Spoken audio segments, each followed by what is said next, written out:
ሰላም ጤና ይስጥልን የጣና ቲቪ ተከታታይ ቤተሰቦቻችን፣ እነሆ የሰዓቱን የጣቢያችን ዜና መረጃና ዜና ትንታኔዎችን ይዘንላችሁ ቀርበናል። አክብሮታዊ ግብዣችንን እያስቀደምን በቅድሚያም አበይቶችን እናቀርብላችኋለን። የፋኖ ኃይሎች ከአዲስ አበባ በቅርብ ርቀት በምትገኘው ከተማ ልዩ ኦፕሬሽን ሲፈጽሙ በወሎ ቤት አማራ የአንድ ወረዳ የጸጥታ አመራሮች ላይ ከነአጃቢዎቻቸው እርምጃ ወስደዋል። በላስታ ቀጠናም ትልቅ ድል ማስመዝገባቸው ተሰምተዋል።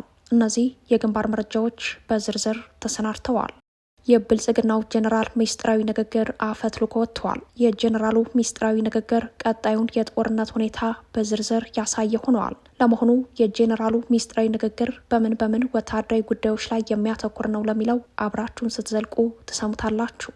ከወደ ጎጃም የአገዛዙን ጄኔራል መኮንኖች የሚያስደነግጥ መረጃ ወጥቷል። የብልጽግናው ሰራዊት 6ኛ እዝ ዋና መቀመጫ በሆነችው ደብረ ማርቆስ ከተማ አንድ ኮሎኔል ዙ23 ጨምሮ ከ60 በላይ አድማ ብተናና መከላከያ በመያዝ መጥፋቱ ተሰምተዋል። በዝርዝር የተመለከትነው መረጃችን ነው። ለስር ነቀል ለውጥ ህዝባዊ የክተት ጥሪ ሊታወጅ ይገባል ሲል አንድነት ለአማራ ህልውና ትግል ጥሪውን አቅርበዋል። የህልውና ትግሉ ስልታዊና ስትራቴጂካዊ ድጋፍ ሰጪ ድርጅት ሆኖ በመስራት ላይ የሚገኘው አንድነት ያቀረበውን ህዝባዊ የክተት ጥሪ በዜና ወጃችን በዝርዝር ተመልክተነዋል። እነዚህንና ሌሎችን ይዘናል። ወደ ዝርዝር መረጃዎቹ እናመራለን።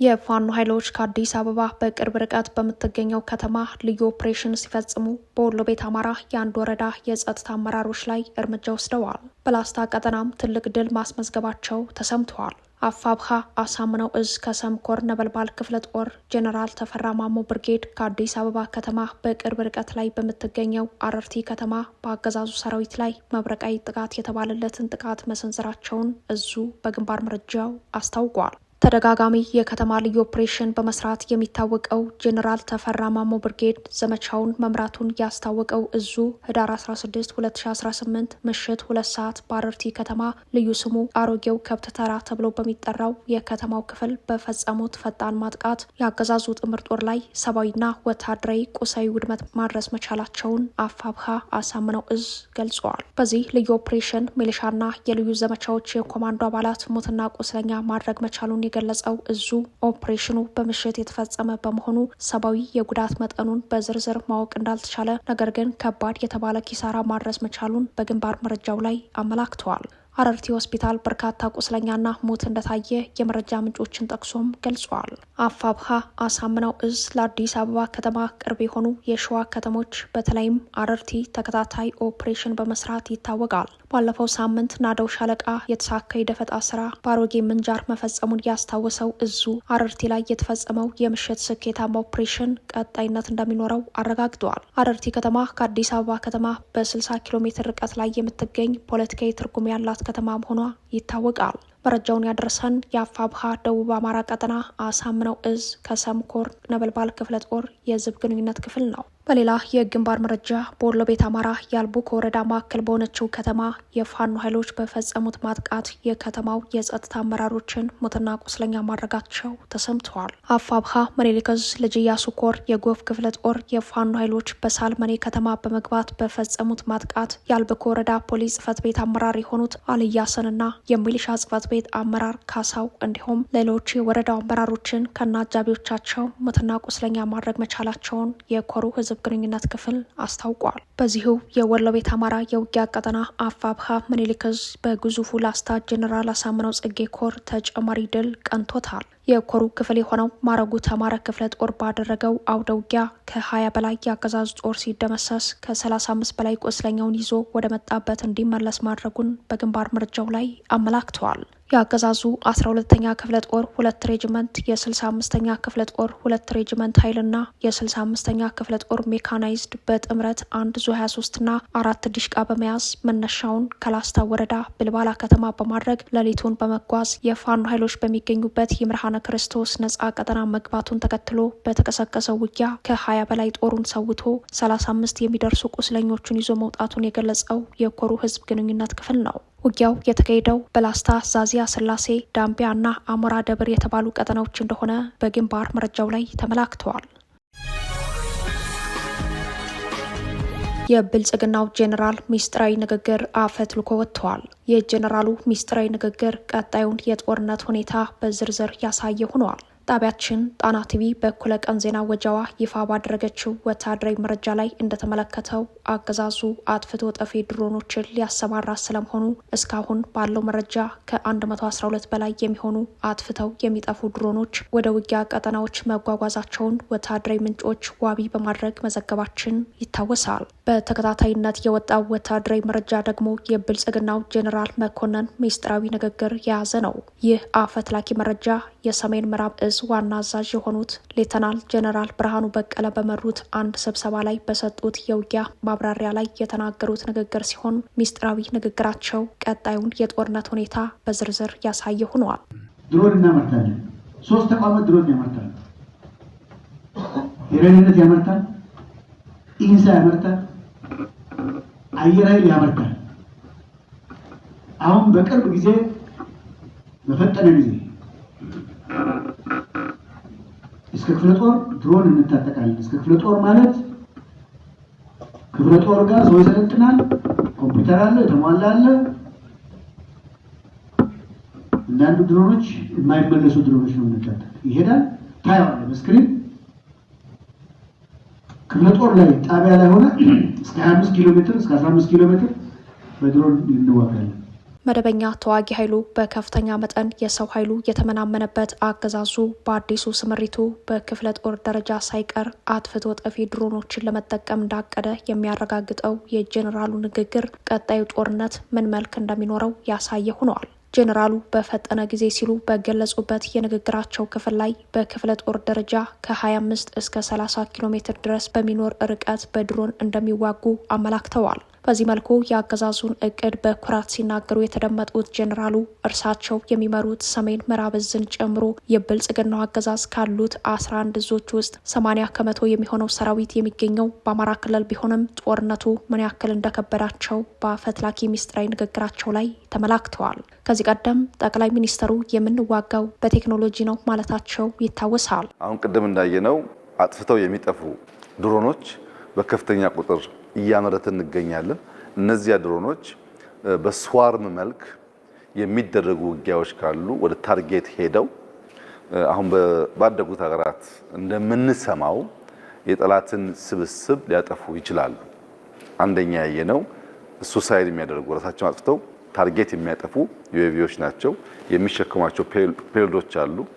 አብይ ይህንን የተናገሩት የኤሮ አባይ የድሮን ማምረቻ ነሐሴ 29 2017 በጎበኙበት ወቅት ነው። ኢትዮጵያ አጥፍተው የሚጠፉ ድሮኖችን በከፍተኛ ቁጥር እያመረተች ነው ያሉን አብይ አህመድ ድሮኖችን ለሀገር ውስጥና ለድንበር ተሻጋሪ መደበኛ ውጊያዎች እንጠቀምባቸዋለን የሚመስል ማስፈራሪያ ያዘለ መልእክታቸውን ካስተላለፉ ከ3 ወራት በኋላ አጥፍቶ ጠፊ ድሮኖቹ በአማራ ክልል እንዲሰማሩ ቴክኒካል ውሳኔ ተወስኖ ማለቁ ታውቋል። አገዛዙ የኢትዮጵያን የመጠባበቂያ ካዝና ማጦ ንጹሐንን የሚጨርስበት ሰው አልባ አውሮፕላን ግዢ እንደከረመ መረጃዎች ያሳያሉ። በአሁኑ ሰዓትም የጠላትን ስብስብ አጥፍተው የሚጠፉ የተባሉ ድሮኖች በኢትዮጵያ ተገጣጥመው ለሀገር ውስጥ ውጊያ ሊውሉ መሆኑ አገዛዙ ስልጣኑን ለማስጠበቅ የማይጓዝበት ርቀት የማይሞክረው የጦረኝነት መሳሪያ እንደሌለ አመላካች ሆነዋል። እስራኤል በእጅ በኪስ በቦርሳ የሚያዙና አካባቢን ለመቃኘት ወይም ለስለላ የሚያገለግሉ አነስተኛ የስለላ ድሮኖችን እንዲሁም ከፍተኛ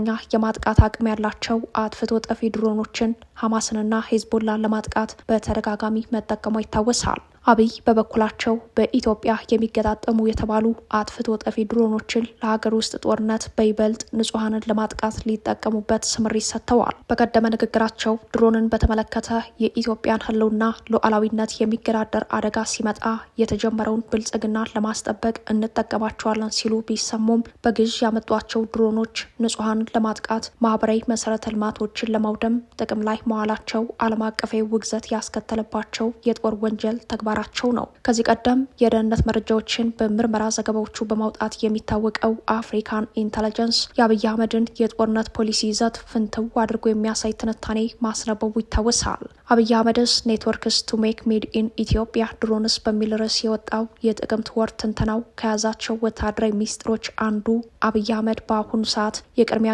የሰጡት ፕሮጀክት ቢኖር ይኸው ዜጎቻቸውን የሚገድሉበትና የገደሉባቸውን ድሮኖች ማምረትና መግዛት መሆኑን ዘገባው ማጋለጡ አይዘነጋም። የአብይን የጦርነት ፖሊሲ ከመሰረቱ የዳሰሰው አፍሪካን ኢንተለጀንስ በተለይም ከ2 ዓመት በፊት የድሮን መገጣጠሚያ ፋብሪካ እንዲከፈት መወሰናቸውን አስታውሶ ነገር ግን ከውሳኔያቸው በኋላ ባሰቡት ልክ እንዳልተጓዙና ድሮኖቹ ቻይና ተመርተው ኢትዮጵያ ውስጥ እንደሚገጣጠሙ በዘገባው አትተዋል። ከቻይና የሚመጡና የሚገጣጠሙ ድሮኖችን በተመለከተም ከቻይና ኤምባሲ ጋር ሚስጥራዊ ስብሰባ ማድረጋቸውን ዘገባው አመላክተዋል። እነዚህ አጥፍቶ ጠፊ ድሮኖች በአማራ ሕዝብ ላይ ቤተ ሙከራ እንዲገቡ ስምሪት እንደተሰጣቸው የጀኔራሉ ሚስጥራዊ ንግግር አፈትላኪ ድምጽ አረጋግጧል።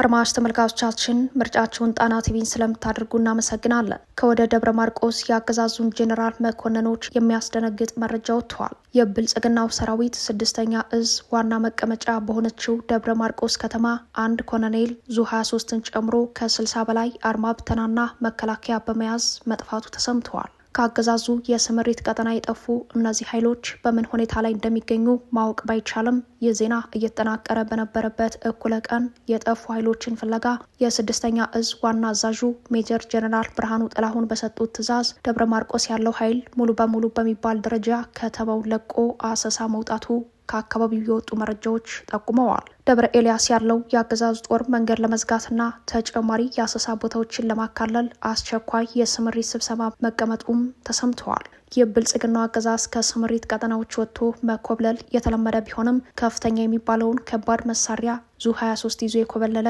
የአገዛዙ ጦር እስካሁን አላጋጠምም ነበር። ይህ አዲስ ክስተት የአገዛዙ ጦር ያለበትን አሁናዊ ሁኔታ ያሳያልም ተብሏል። እንደ ፋኖ መረጃ ምንጮች ከዚህ ቀደም በመተከል ዞን በህዳሴው ግድብ ዙሪያ ጥበቃ የነበረ አንድ የኮሎኔል ማዕረግ ያለው ሰው ዙ 23 ከባድ መሳሪያ በድርድር ሽጦ መጥፋቱን አስታውሰዋል። ይህም የአገዛዙን ጦር የሚመሩ መስመራዊ መኮንኖች በስርዓቱ ከጊዜ ወደ ጊዜ ምን ያክል ተስፋ እንደቆረጠ የሚያሳይ ሆኗል። ይህ በእንዲህ እንዳለም በዚሁ የጎጃም ቀጠና ዛሬ ህዳር 16 ቀን 5 የአገዛዙ ወታደሮች ከስምሪት ቀጠናቸው በመውጣት የፋኖ ኃይሎችን መቀላቀላቸውን አፋብሃ ቴዎድሮስ እዝ አስታውቋል። አየነው እንዳይፈር አንድ ኮሪያ ክላሽ 150 ጥይት 3 ከነካዝና፣ አለበል አምሳሉ አንድ ጥቁር ክላሽ 30 ጥይት 1 ካዝና፣ ወንዱ አንተ አንድ ጥቁር ክላሽ 150 ጥይት 3 ካዝና፣ ሀብታሙ ጸጋው አንድ ኮሪያ ክላሽ 150 ጥይት 3 ካዝና እንደያዙ ከ6ኛ እዝ 602ኛ ኮር 75ኛ ክፍለ ጦር ከስምሪት ቀጠናቸው ጠፍተው የፋኖ ኃይሎችን ተቀላቅለዋል። ወታደሮቹ የክፍለ ጦሩ ቃኝና መሐንዲስ አባል እንደነበሩ ነው የታወቀው። እዙ በሌላ የኮብለላ መረጃው ላይ እንዳመላከተው አንደኛ መሰረታዊ ወታደር ዘመድ ባወቀ ከምስራቅ እዝ 304ኛ ኮር 99ኛ ክፍለ ጦር 2 ክላሽ በመያዝ፣ ሁለተኛ መሰረታዊ ወታደር አሸናፊ አባይነህ ከዚሁ ምስራቅ እዝ ከ602ኛ ኮር 25ኛ ክፍለ ጦር ከነሙሉ ትጥቁ፣ ሶስተኛ መሰረታዊ ወታደር ቸርነት ደስታ ከ602ኛ ኮር 25ኛ ክፍለ ጦር ከነሙሉ ትጥቁ ከስምሪት ቀጠናቸው በመውጣት የፋኖ ኃይሎችን መቀላቀላቸውን አፋብሃ ቴዎድሮስ እዝ የህዝብ ግንኙነት መምሪያ አስታውቋል።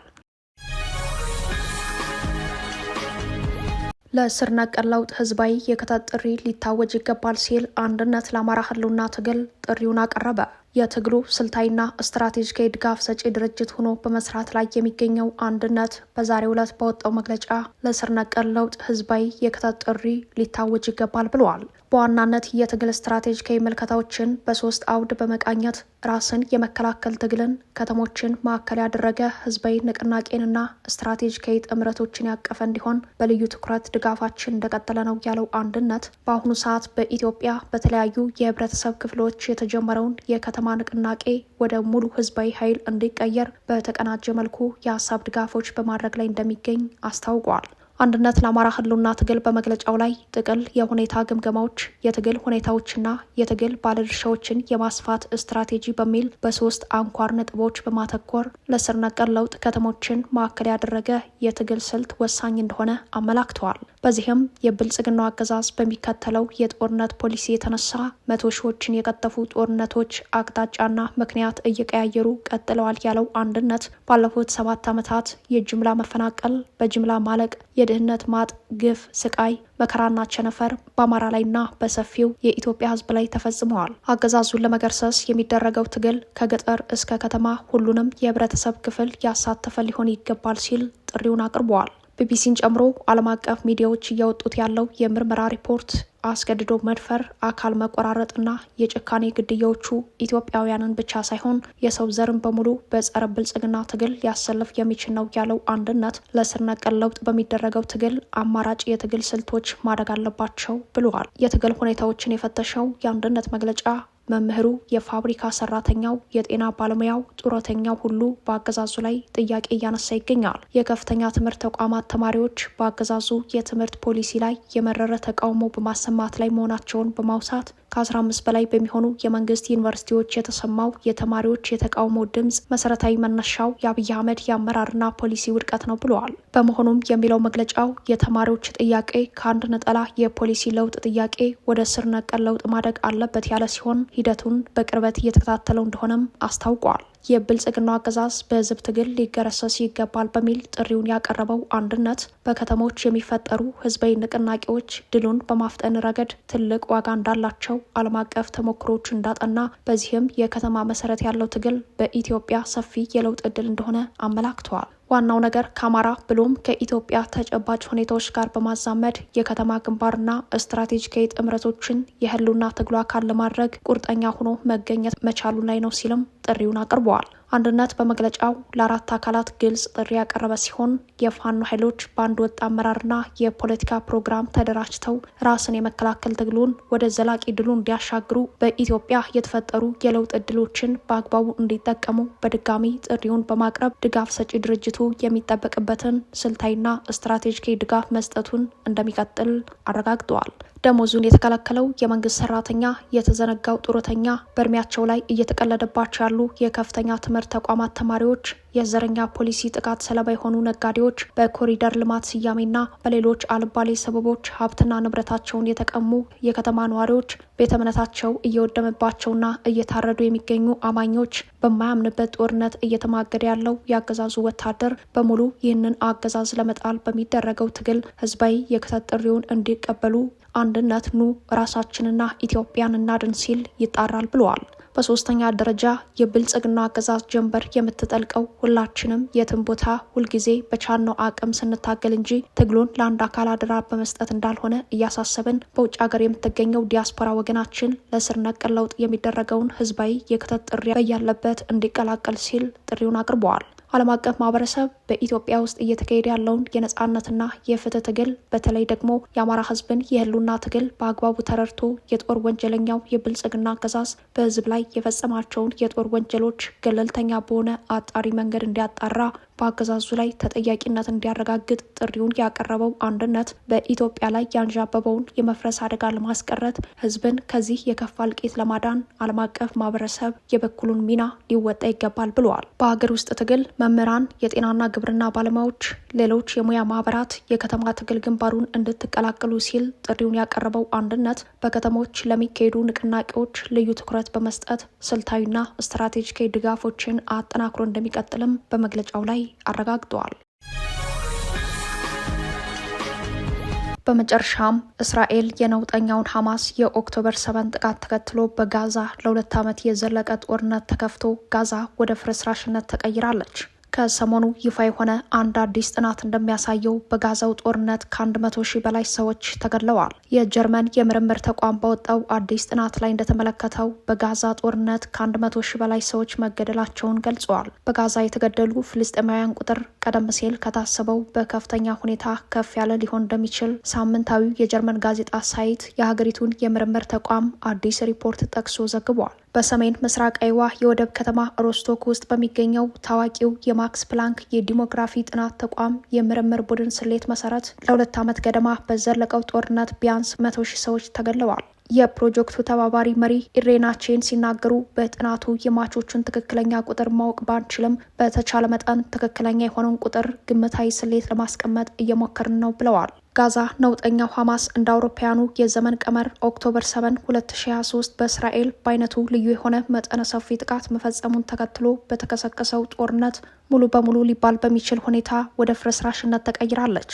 ዶናልድ ትራምፕ በመሩት ኳታር ባስተባበረችው ግብጽ ያስፈጸመችው የእስራኤልና ሐማስ ስምምነት ዘላቂ መሆን ሳይችል ቀርቶ በጋዛ ጥቃቶች ዳግም አገርሽተዋል። እስራኤል ቀሪ ታጋቾችን ካስለቀቀች በኋላ ከኦክቶበር 7 ጥቃት ጋር በተያያዘ በቁጥጥር ስር የዋለቻቸውን አብዛኞቹን የሐማስ አባላት በሞት ፍርድ መቅጣቷ ይታወሳል። ሐማስ በበኩሉ በጋዛ የእስራኤል ሰላዮች ናቸው ያላቸውን ፍልስጤማውያንን በአደባባይ መረሸኑ አይዘነጋም። እነዚህ ክስተቶች በግብጽ ከተፈረመው የሰላም ስምምነት በኋላ የተፈጸሙ መሆናቸው የፍልስጤማውያኑን ተስፋ እጅግ አጨልሞታል። የፍልስጤም ሀገራዊ እውቅና አዲሱ የዓለምን ሀያል ሀገራት የፍጥጫ ማዕከል ወደ መሆን የተሻገረውም በዚሁ ሂደት ነው። የቀጠናው ተንታኞች እንደሚያስረዱት የመካከለኛው ምስራቅ ሰላም አልባነት በእስራኤልና በፍልስጤም የኢየሩሳሌም ግዛት ይገባኛልነት መተራመስ ከጀመረ 3 ትውልዶችን ተሻግረዋል። ከዚህም አልፎ የሁለት ሀገር መፍትሄ ተግባራዊ ሳይሆን በቀውስ መናጡ እንደቀጠለ ነው። ባለፈው መስከረም ዩናይትድ ኪንግደም፣ ካናዳና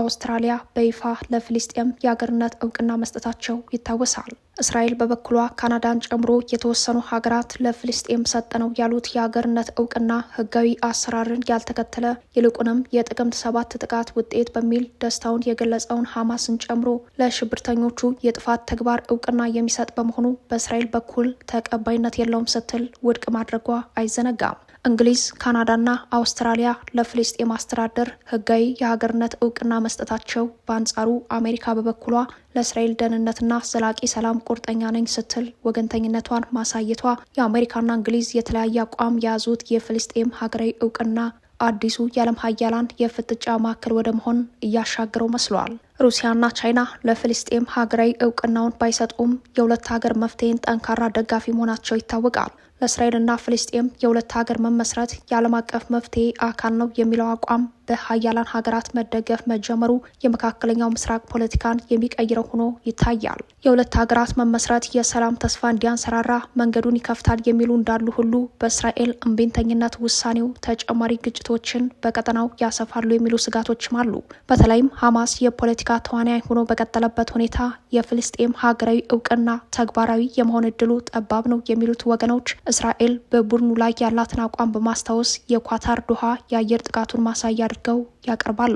የሆነው ሆኖ በጀርመኑ የምርምር ተቋም አዲስ ጥናት መሰረት ለ2 ዓመት በዘለቀው የጋዛ ጦርነት ከ100 ሺህ በላይ ሰዎች ተገለዋል። ሐማስ ራሱን ከፖለቲካ ህይወቱ ማዳኑን እንደ ስኬት ቆጥሮ በጋዛ ፍርስራሽ ስር ዳግም ለመነሳት በእንቅስቃሴ ላይ ይገኛል። ክቡራትና ክቡራን ቤተሰቦቻችን ለሰዓቱ የተሰናዱት መረጃዎቻችን የተከታተሏቸውን ይመስሉ ነበር። አብራችሁን ስለቆያችሁ ልባዊ ምስጋናችን ይድረሳችሁ እያልን የጣና ቲቪ ወቅታዊ ዜናዎች፣ ትንታኔዎችና ልዩ ልዩ ፕሮግራሞች እንዲደርሷችሁ ቻናላችን ሰብስክራይብ በማድረግ ቤተሰብ ይሁኑ። በተሳትፎ የትግል ሚዲያው እንዲያጠናክሩ ጥሪያችንን እናቀርባለን። ጣና ቲቪ ከሀቅ ጋር